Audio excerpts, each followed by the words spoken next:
ঈশ্বর আমাদেরকে বলছে সংকীর্ণ দ্বার এবং প্রস্তর দ্বার, অর্থাৎ চওড়া পথ এবং সরু দরজা, একটা সরু দরজা এবং একটা চওড়া পথ। তো বাক্য থেকে আসি মথি 7 অধ্যায় 13 এবং 14 পদ। সংকীর্ণ দ্বার দিয়া প্রবেশ করো, কেননা সর্বনাশের যাইবার দ্বার প্রস্তর ও পথ পরিসর এবং অনেকে তাহা দিয়া প্রবেশ করে।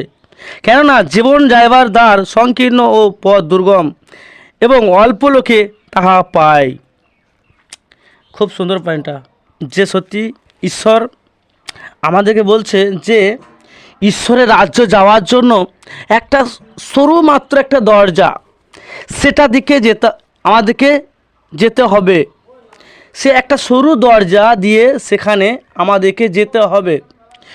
সেখানে বলছে কি, সে অল্প লোকই তাহা পায়। কি বলছে?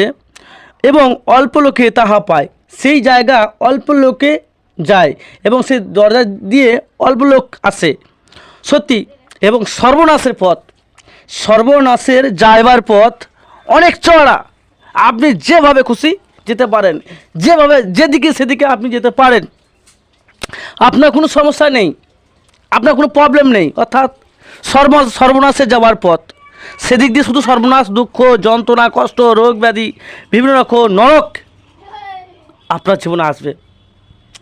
অর্থাৎ এগুলো হচ্ছে নরকের আত্মা। যখন আপনি ঈশ্বর ছাড়া, ঈশ্বরবিহীন যখন জীবনযাপন করবেন, তখন আপনার জীবনে নরক আত্মা কাজ করবে, আপনি নরকে যাবেন। যখন আপনি সর্বনাশের পথে হাঁটবেন, সর্বনাশের পথে যাবেন, সর্বনাশের পথে, তখন আপনার জীবনে অনিবার্য নরক আপনাকে নিয়ে যাবে, নরক আত্মা আপনাকে নরকে নিয়ে যাবে। আপনি বাস্তবে ঈশ্বরের রাজ্যে পৌঁছাতে পারবেন না। তা হচ্ছে সর্বনাশে যাবার পথ হচ্ছে অতি চড়া, যা আপনি যেভাবে যাবেন সেভাবে যেতে পারেন।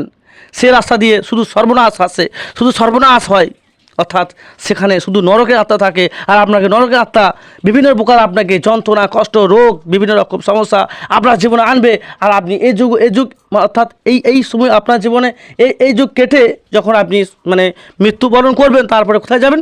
একদম ডাইরেক্ট সেখানে সেই নরকে যাবেন। কারণ নরকের আত্মা আপনাকে ব্যবহার করছে, আপনি নরকের আত্মার বশ হয়ে আছেন, নরকের আত্মা আপনাকে জীবনে কার্য করছে। তাই আপনি সেই সর্বনাশের দ্বার দিয়ে যখন যান, তখন আপনার জীবনে সব কিছু নরকাত্মা আপনার জীবনে কাজ করে, নরকাত্মা আপনাকে সর্বনাশ রেখে আনে, আর আপনি সে সর্বনাশ পথের দিকে যান। তো এটা হচ্ছে সর্বনাশ যাওয়ার পথ। তো সংকীর্ণ দ্বার কথা বলি, সংকীর্ণ দ্বার দিয়া প্রবেশ করো, কেননা আবার কি বলছে?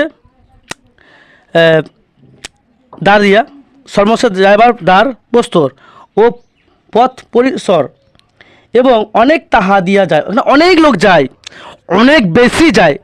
বলছে পথ পরিসর এবং অনেকেই তাহা দিয়ে প্রবেশ করে। অর্থাৎ সেই চড়া দ্বার দিয়ে বহু লোক যায়, বহুত লোক সেদিক দিয়ে পেরিয়ে যায়। কারো অসুবিধা নেই, কোনো সমস্যা নেই, বাধা নেই, কোনো, তাই না? তার জীবনে কোনো উদ্ধারকর্তা নেই, পরিত্রাণদাতা নেই, তাকে বাঁচানোর মতো কেউ নেই, কারণ তাকে মন্দ আত্মা ব্যবহার করছে। নরকাত্মা তার জীবনে আছে, তার জন্য সে যেভাবে খুশি সেভাবে চলতে পারে, যেভাবে খুশি সেইভাবে চলতে পারে। আর এখানে 14 পদে, কেননা জীবন যাইবার পথ, বলছে জীবন যাইবার দ্বার সংকীর্ণ ও দুর্গম। দেখুন, এই দ্বার দিয়ে কম লোক আসে, কম লোক যায় সংকীর্ণ দ্বার দিয়ে। অর্থাৎ স্বর্গে যাবার পথ খুব সরু এবং খুব সংকীর্ণ, যেটা দিয়ে আপনি প্রবেশ করা খুব কষ্টকর। সেখানে অনেক ধরনের চ্যালেঞ্জ আসবে।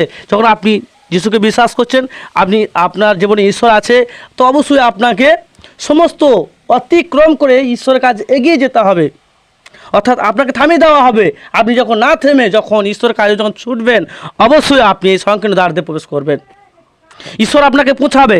আপনার লক্ষ্য যখন ঈশ্বরের প্রতি থাকবে, তখন আপনি অবশ্যই মৃত্যু শেষ সময় পর্যন্ত যখন আপনি ঈশ্বরের পথে এগিয়ে যাবেন, ঈশ্বরকে নিয়ে চলবেন, তো ঈশ্বর আপনাকে সেই স্বর্গ রাজ্য নিয়ে যাবে। আপনি সেই স্বর্গে যাওয়ার ব্যক্তি হবেন।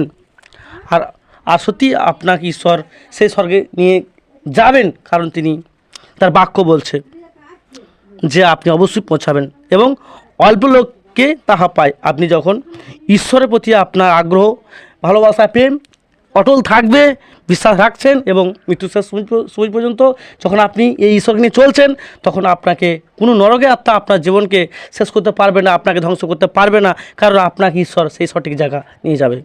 আপনি ঈশ্বরকে ফলো করুন, ঈশ্বর বাক্য কী বলে সেটাকে শুনুন, আপনি ঈশ্বরকে বিশ্বাস করুন, আর ঈশ্বর সেই নরক আত্মা থেকে আপনি পলায়ন করুন। ঈশ্বরের আত্মা আপনার জীবনে কার্য করবে, যা আপনি সম্পূর্ণভাবে ঠিকভাবে চলতে পারবেন। আপনার জীবনে পাপগুলো গায়েব হয়ে যাবে, আপনি পাপ থেকে পৃথক থাকবেন। ঈশ্বর আপনাকে পাপ থেকে সুন্দর পৃথক রেখে আপনাকে সর্বদা সুস্থ সুন্দর রাখবেন। আপনি আশীর্বাদে পরিপূর্ণ হবেন যখন ঈশ্বরের বাক্যকে মেনে চলবেন, ঈশ্বর বাক্যকে পালন করবেন। বাস, ঈশ্বর আপনাকে উন্নত করুক যিশুর নামে, আমেন।